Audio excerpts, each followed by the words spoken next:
Good morning. Breaking news చూస్తున్నాం. హైదరాబాద్ పంజాగుట్టలో దారుణం చోటు చేసుకుంది. సొంత తాతయ్యను మనవడు 73 సార్లు కత్తితో పొడిచిన ఘటన ప్రస్తుతం కలకలం రేపుతుంది.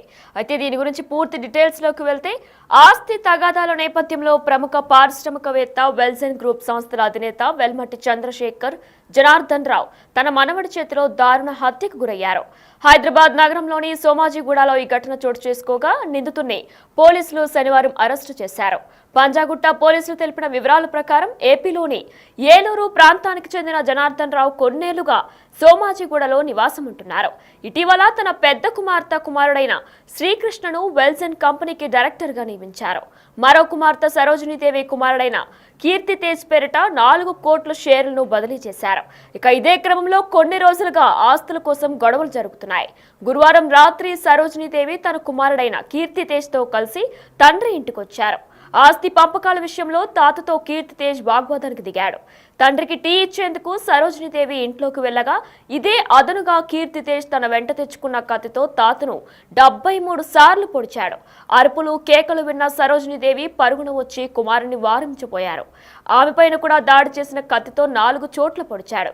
అయితే అక్కడే ఉన్న కాపలాదారు వీరబాబు వచ్చేందుకు ప్రయత్నించగా దగ్గరకు రావద్దని హెచ్చరించాడు కీర్తి తేజ్. తర్వాత అక్కడి నుంచి కీర్తి తేజ్ పరారయ్యాడు. కేసు నమోదు చేసుకున్న పోలీసులు శనివారం నిందితుడిని పంజాగుట్టలో అరెస్టు చేసి రిమాండ్కు తరలించారు. సరోజినీదేవి జూబ్లీహిల్స్ లోని ఓ ఆసుపత్రిలో చికిత్స పొందుతున్నారు.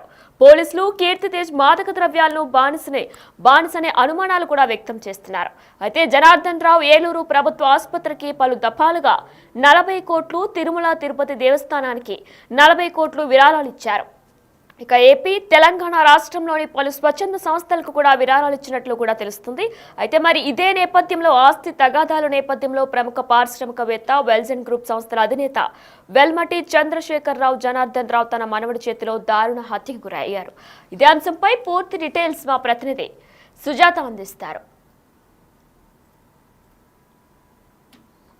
పంజాగుట్ట పోలీస్ స్టేషన్ పరిధిలో మనవడు తాతని హతమార్చినటువంటి ఘటన చోటు చేసుకుంది. గురువారం సాయంత్రం పంజాగుట్ట పోలీస్ స్టేషన్ పరిధిలో నివాసం ఉంటున్నటువంటి ఇంటికి వచ్చి తాత మీద మొదట వాగ్వాదానికి దిగాడు కార్తీక్. గత కొన్ని రోజుల నుంచి తన ఆస్తిని ఇవ్వాలి అంటూ కార్తీక్ తన తాతతో అమ్మతో గొడవ పడుతున్నాడు. రీసెంట్ గానే కార్తీక్ యుఎస్ నుంచి ఎడ్యుకేషన్ పూర్తి చేసుకొని ఇక్కడికి వచ్చాడు. నిన్న సాయంత్రము ఇంట్లోకి వచ్చి కొద్దిసేపటి వరకు ఆస్తి కోసం నువ్వు అందరిలాగా పెంచడం లేదు, అందరూ పెంచినట్లుగా నన్ను ఎందుకు పెంచలేదు అంటూ గత కొన్ని నెలల నుంచి వాళ్ళిద్దరి మధ్య గొడవలు కావడము, అందరినీ చూసినట్టు తను చూడలేదని తాతని నిన్న కత్తితో పొడిచి చంపేసినటువంటి ఘటన చోటు చేసుకోవడంతో ఆ సమయంలో అడ్డు వెళ్ళినటువంటి కార్తీక్ తల్లి సరోజిని మీద కూడా దాడి చేశాడు. ప్రస్తుతం పోలీసులు కార్తీక్ ని అదుపులోకి తీసుకున్నారు. విజువల్స్ లో కూడా చూడొచ్చు.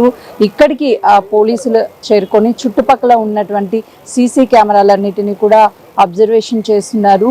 కార్తీక్ తో పాటు ఎవరైనా వచ్చారా ఏంటి అనే విషయాలు కూడా పూర్తి వివరాలను సేకరిస్తున్నటువంటి పరిస్థితి ఉంది. గతంలో తను ఒక రియల్ ఎస్టేట్ కి సంబంధించి Welton group of industry chairman గా తను వర్క్ చేసినట్లు తెలుస్తుంది.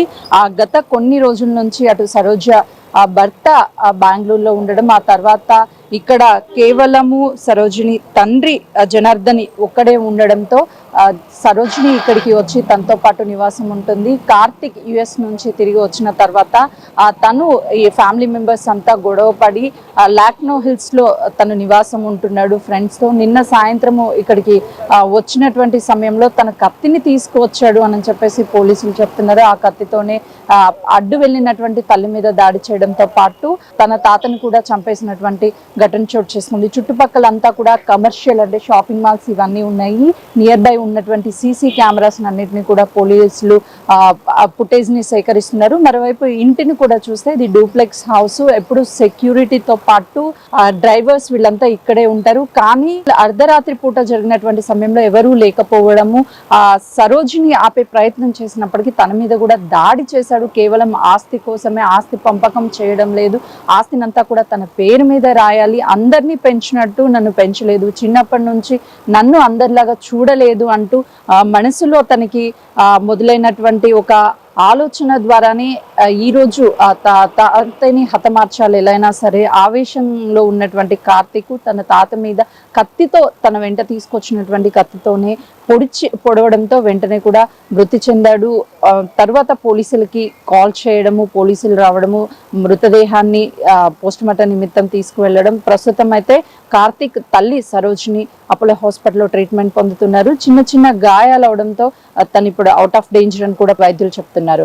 మొత్తానికైతే మాత్రము మనవడే తాత మీద చిన్నప్పటి నుంచి కోపం పెంచుకుంటూ తన అందరిలాగా నన్ను చూడడం లేదు, వేరుగా చూస్తున్నాడు అని చెప్పేసి తన ఆలోచన విధానంలోనే కొంతమేరకు తను సైకోగా ప్రవర్తించేవాడు అని కూడా చెప్తున్నారు. ప్రస్తుతం ఈ ఇంట్లో కొన్ని సంవత్సరాల నుంచి ఇక్కడే కూతురుతో పాటు ఉంటున్నాడు. ఎప్పుడు కార్తీక్ తనతో కలిసి ఉండేవాడు కాదు, కొంతమేరకు దూరంగా ఉండేవాడు, ఆస్తి మాత్రమే అడిగేవాళ్ళని చెప్తున్నాడు. సరోజిని భర్త బెంగళూరులో జాబ్ చేస్తూ ఉంటాడు, జనార్దన్ రావు ఒక్కడే ఉంటున్నాడు అని చెప్పేసి సరోజిని తన తండ్రితో చేదోడు వాదోడుగా ఉండాలి అని చెప్పేసి ఇక్కడికి వచ్చింది. కానీ కార్తీక్ ఇంటికి వస్తున్నాడంటే ఎప్పుడు భయంగా ఉండేది, ఆస్తి కోసం ఏం గొడవ చేస్తాడు ఏమో అనే ఒక టెన్షన్ ఉండేదని చెప్తున్నారు. ప్రస్తుతం అక్కడ ఉన్నటువంటి సీసీ కెమెరాస్ కూడా చూడొచ్చు. లోపలికి వెళ్ళేటువంటి కార్తీక్ లోపలికి వెళ్ళేటువంటి విజువల్స్, ఆ తర్వాత పొడిచి బయటికి వచ్చినటువంటి విజువల్స్ అవన్నీ కూడా ఆ సీసీ కెమెరాలో రికార్డ్ అయ్యి ఉండొచ్చు అని చెప్పుకోవచ్చు. పోలీసులు అయితే వీటన్నిటికీ సంబంధించినటువంటి డీటెయిల్స్ అన్నిటినీ స్వీకరిస్తున్నారు. చుట్టుపక్కల ఉన్నటువంటి సీసీ కెమెరాల్లో కూడా ఫుటేజ్ అంతా బయటికి తీస్తున్నారు. ప్రస్తుతం కార్తీక్ అయితే పోలీసులు రిమాండ్కి తరలించారు. మరోవైపు సరోజిని అపోలో హాస్పిటల్లో వైద్యం అందుతుంది. కెమెరామెన్ శ్రీకాంత్తో సుజాత, పంజాగుట్ట పోలీస్ స్టేషన్. ఆస్తి వివాదం ప్రముఖ పారిశ్రామికవేత్త హత్యకు దారితీసింది. ఆస్తి పంచి ఇవ్వడం లేదని తాతను సొంత మనవడే కత్తితో పొడిచి హత్య చేశాడు. అడ్డుకోబోయిన తల్లిపై కూడా దాడి చేశారు. ఈ ఘటన గురువారం రాత్రి బేగంపేట ఏరియాలో చోటు చేసుకుంది. ఈ హత్య గురించి పోలీసులు తెలిపిన వివరాల ప్రకారం వెలమటి చంద్రశేఖర్ జనార్దన్ రావుకు పటాన్చెరు, బాల్నగర్ పారిశ్రామిక వాడల్లో పరిశ్రమలున్నాయి. ఆయన కుమార్తె సరోజినీదేవి భర్తతో విభేదాలు రావడంతో తండ్రి వద్దే ఉంటుంది. ఆమె కుమారుడు కిల్లారు కీర్తితేజ్ తల్లిదండ్రులతో కాకుండా వేరుగా ఉంటున్నారు. అయితే కొంతకాలంగా వీరి కుటుంబంలో ఆస్తి పంపకాల విషయంలో గొడవలు చోటు చేసుకుంటున్నాయి. కొన్ని రోజుల కిందట జనార్దన్ రావు తన మనవడు కీర్తితేజ్కు 4 కోట్ల వరకు డబ్బులిచ్చారు. ఆ తర్వాత తనకి ఇంకా డబ్బులు కావాలని, తనను సరిగ్గా పెంచలేదని తాతతో తరచూ గొడవ పడేవాడు. ఇక ఇదే నేపథ్యంలో గురువారం రాత్రి 11 గంటల సమయంలో తాత జనార్దన్ రావు ఇంటికి కీర్తితేజ్ వచ్చాడు. తన ఆస్తి పంచి ఇవ్వాలని గొడవ పెట్టుకున్నాడు. గొడవకు దిగిన కీర్తితేజ్ను తల్లి సరోజినీదేవి వారించింది. ఇక ఇదే సమయంలో కోపంతో తన వెంట తెచ్చుకున్న కత్తితో తాతను 73 సార్లు పొడిచి చంపాడు. తల్లి అడ్డురాగా ఆమె పైన కూడా దాడి చేశాడు. కత్తిపోట్లతో గాయపడ్డ జనార్దన్ రావు అక్కడికక్కడే మృతి చెందారు. కాసేపటికి తేరుకున్న సరోజినీదేవి తన కుటుంబ సభ్యులకు సమాచారం అందించారు. కుటుంబ సభ్యులు వచ్చి సరోజినీదేవిని చికిత్స కోసం ఆసుపత్రికి తరలించారు. ఆ తర్వాత పోలీసులకు సమాధానం ఇచ్చారు. జనార్దన్ రావు కుమారుడు గంగాధర్ శ్రీనివాస్ ఫిర్యాదు మేరకు పంజాగుట్ట పోలీసులు కేసు నమోదు చేశారు.